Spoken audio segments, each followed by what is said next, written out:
응급실에서 7시간. 아들은 오지 않았습니다. 수술 동의서 보호자란에 이렇게 적었습니다. 보호자 본인. 그 세 글자를 쓰는 순간 저는 결심했습니다. 아버지를 퇴직하겠다고. 제가 왜 그런 결정을 내렸는지 오늘 그 이야기를 하려 합니다. 여러분, 아버지는 어떤 사람입니까? 저에게 아버지는 절대로 아프면 안 되는 사람이었습니다. 제가 어릴 적 보았던 저의 아버지는 일하시다가 철근에 찍혀 발등이 피로 물들어도 소주 한 잔 입에 털어넣고 다음 날 새벽같이 또 일하러 나가던 분이었습니다. 그 뒷모습을 보며 저는 배웠습니다. 가장은 아픔을 들켜서도 안 되고 약해서도 안 된다는 것을요. 저 또한 그렇게 살았습니다. 비가 오면 비를 맞으며 일했고 겨울바람에 손끝이 갈라져 피가 맺혀도 장갑 한 켤레 사는 돈이 아까워 주머니 깊숙이 손을 찔러 넣고 걸었습니다. 아들이 고등학생이 되던 해 갑작스럽게 오른 학원비 때문에 가게가 휘청거렸을 때 저는 가장 먼저 제 입을 줄였습니다. 나 요즘 배가 나와서 다이어트 중이다. 너희나 많이 먹어라. 빈 밥그릇을 내려놓으며 허기를 달래던 그 밤, 저는 불 꺼진 거실에서 홀로 배를 문지르면서도 뿌듯했습니다. 기둥이 튼튼해야 집안이 사는 법이니까요. 그런데 저는 몰랐습니다. 기둥도 오래되면 삭는다는 것을요. 겉은 멀쩡해 보여도 속은 개미가 파먹듯 서서히 비어가고 있었다는 사실을 그날 새벽이 오기 전까지는 미처 알지 못했습니다. 새벽 4시, 온 세상이 잠든 시간입니다. 낡은 냉장고 돌아가는 소리가 유난히 크게 들리는 고요한 거실. 갑자기 가슴 한복판을 무거운 바위가 짓누르는 것 같은 통증이 시작되었습니다. 처음엔 그저 저녁에 먹은 게 체한 줄 알았습니다. 찬물 한 컵 마시면 낫겠지 싶어 자리에서 일어나려는데 몸이 천근만근이었습니다. 식은 땀이 비오듯 흘러내려 등줄기를 타고 내려갔습니다. 숨을 한번 들이마실 때마다 가슴 안쪽에서 날카로운 칼날이 휘젓는 듯한 고통이 밀려왔습니다. 이 정도쯤이야. 좀 쉬면 괜찮아질 거야. 평생 그래왔듯 고통을 참아내려 했습니다. 하지만 이번엔 달랐습니다. 눈앞이 번쩍이며 정신이 아득해지더군요. 직감했습니다. 아, 이게 마지막 일 수도 있겠구나. 그 죽음의 공포 앞에서 제가 가장 먼저 떠올린 건 119가 아니었습니다. 바로 제 아들이었습니다. 내 피와 살을 나눠 키운, 내 모든 인생을 갈아 넣어 지켜온 내 아들. 떨리는 손으로 휴대폰을 찾아 아들의 번호를 눌렀습니다. 신호음이 1번, 2번, 10번이 넘어가도록 아들은 전화를 받지 않았습니다. 혹시 자느라 못 들었나 싶어 문자를 남겼습니다. 아빠가 가슴이 너무 아프다. 좀 와줄 수 있니? 손가락이 떨려 오타가 났지만 수정할 힘도 없었습니다. 20분 뒤 드디어 휴대폰 진동이 울렸습니다. 희망을 품고 화면을 본 순간 제 가슴은 심근경색보다 더 차갑게 얼어붙었습니다. 지금 중요한 프로젝트 회의 준비 중이야. 나중에 연락할게. 회의라. 아들에게 저는 그놈의 회의보다 못한 존재였습니다.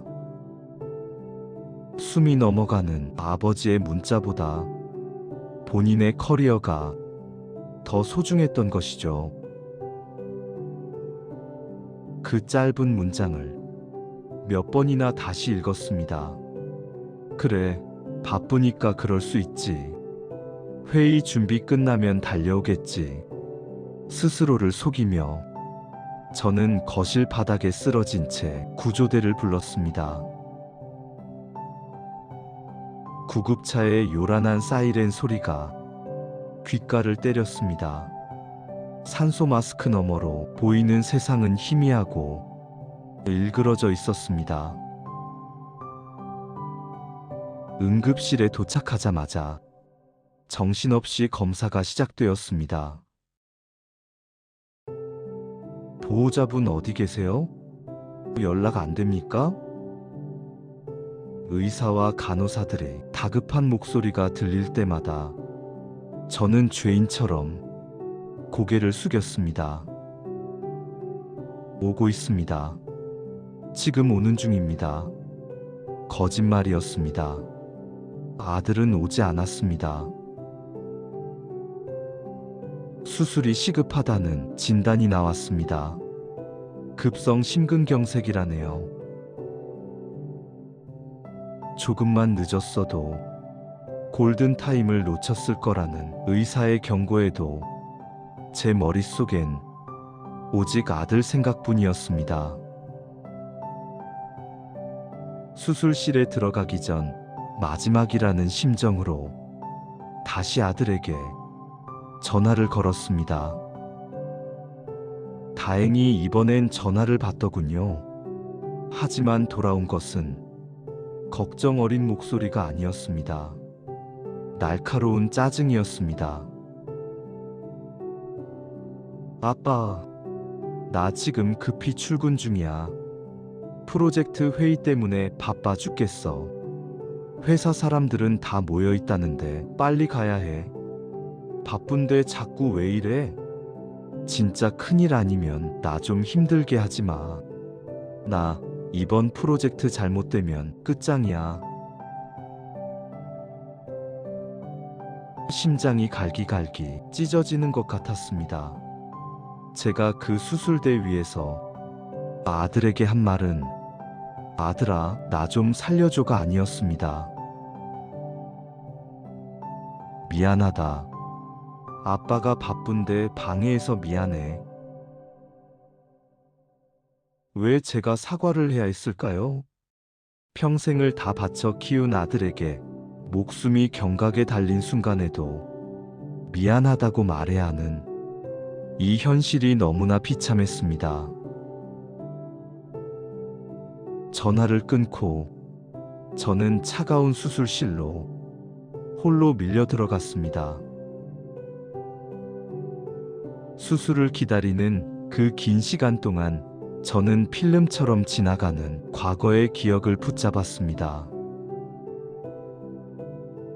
30년 전 아들이 5살 되던 해이 겨울이었습니다. 녀석이 40도가 넘는 고열로 경기를 일으키며 쓰러졌을 때 저는 신발도 제대로 신지 못한 채 녀석을 들쳐업고 비오는 거리를 뛰었습니다. 당시엔 차도 없던 시절이라 동네 병원 문은 다 닫혀 있었고 저는 땀과 눈물로 범벅이 된 채 큰 병원까지 30분을 달렸습니다. 담당 의사가 조금만 늦었어도 뇌 손상이 올 뻔했습니다 라고 말했을 때 저는 병원 복도 바닥에 주저앉아 대성통곡을 했습니다. 하나님, 차라리 저를 데려가시고 우리 애 좀 살려주세요. 그게 부모의 마음이었습니다. 내 목숨보다 소중한 자식, 내 뼈가 깎여도 아깝지 않은 존재. 수술실 불빛을 보며 생각했습니다. 그 어린 자식의 손이 내 목덜미를 꽉 잡고 있던 그 따뜻한 감촉을요. 그런데 오늘 저는 그 자식의 손을 잡고 싶어 간절히 기다렸지만 제 곁에는 오직 무미건조한 기계음뿐이었습니다. 7시간의 대기 시간 동안 아들의 발소리는 단 한 번도 들리지 않았습니다. 수술이 끝나고 마취에서 깨어났을 때 옆 침대에는 가족들이 푹적이며 과일 껍질을 깎고 웃음소리가 들려왔습니다. 제 침대 곁에는 덩그러니 놓인 생수병 하나가 전부였습니다. 간호사가 동의서 한 장을 들고 왔습니다. 보호자분이 안 오셔서 결제랑 서류 절차를 직접 하셔야 합니다. 원무과 창구에 앉아 떨리는 손으로 펜을 잡았습니다. 평생을 누구의 아버지로 살며 숱하게 써왔던 보호자란 빈칸. 아들의 입학식 때도, 군대 입대 영장에도, 결혼식 혼주석에도 제 이름은 항상 보호자였습니다. 그런데 정작 제가 죽음의 문턱에서 돌아온 오늘, 저를 지켜줄 보호자는 아무도 없었습니다. 저는 그 빈칸에 정성껏 2글자를 적어 넣었습니다. 보호자, 본인. 그 글자를 적는 순간 제 안에서는 30년간 팽팽하게 당겨져 있던 줄 하나가 툭 하고 끊어지는 것이 느껴졌습니다. 서운함이나 분노가 아니었습니다. 그것은 아주 낯설고도 기묘한 자유였습니다. 나는 이제 더 이상 누군가의 기둥이 아니어도 되고, 나는 이제 혼자서도 나를 지켜야 하는 존재구나라고요. 퇴원 후 일주일 만에 아들이 집에 찾아왔습니다. 빈손으로 들어온 아들은 제 얼굴을 보자마자 안부가 아닌 자기 변명부터 늘어놓더라고요. 아빠, 요즘 세상에 응급실 간다고 다 죽는 거 아니잖아. 왜 그렇게 오버를 해? 나 정말 회사에서 잘릴 뻔했다고. 내가 언제까지 아빠 일거수일투족 다 챙겨주는 보호자 노릇을 해야 돼요? 보호자 노릇이라. 그 단어가 제 귀를 때렸습니다. 제가 아들에게 준 것은 사랑이었는데 아들에게 제가 받은 것은 노릇이라는 귀찮은 의무였던 모양입니다. 저는 조용히 아들을 바라보며 말했습니다. 그래, 고생했다. 이제 그 노릇 안 해도 된다. 아들은 제가 삐친 줄 알았는지 콧방귀를 뀌며 돌아갔습니다. 그 뒷모습을 보며 저는 결심했습니다. 아버지는 자식의 미래를 위해 현재의 자신을 죽여야 하는 존재라고 믿어왔던 제 신념이 틀렸음을 인정하기로 했습니다. 저는 그날 밤 책상 위에 통장과 서류들을 꺼냈습니다. 가장 먼저 한 일은 아들에게 매달 자동이체 되던 보조금을 해지한 것이었습니다. 결혼할 때 해준 집 대출금이자 손주들 학원비 보태주던 돈, 제가 밥을 굶어가며 모았던 그 돈들을 이제는 저를 위해 쓰기로 했습니다.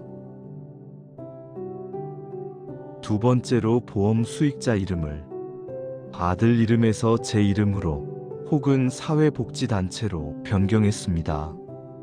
마지막으로 유언장을 새로 작성했습니다.